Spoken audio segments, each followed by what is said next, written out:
સાબરકાંઠા જિલ્લામાં હડતાળ પર ઉતરેલા આરોગ્ય કર્મચારીઓ સામે કાર્યવાહી કરવામાં આવી છે। હડતાળ પર રહેલા લગભગ 400 જેટલા આરોગ્ય કર્મચારીઓને ફરજ મોકૂફ કરાયા છે।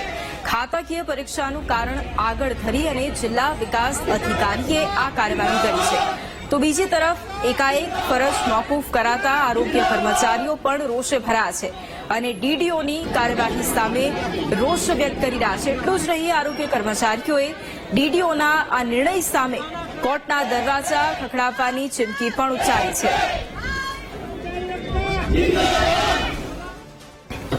નિયમ મુજબ 5 વર્ષની ખાતાકીય મુક્તિ જે સરકારશ્રી દ્વારા નિયત કરેલી હતી એ મુક્તિનો આદેશ પણ મારો આ જ બંને અધિકારીઓ દ્વારા થયેલો છે અને એ અધિકારીઓ દ્વારા જ મારા સર્વિસ બુકના અંદર એન્ટ્રી પણ પડેલી છે।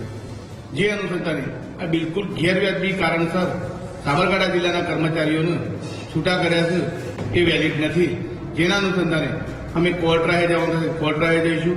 જે કોઈ માર્ગ અપનાવવો પડશે એના માટે સાબરકાંઠા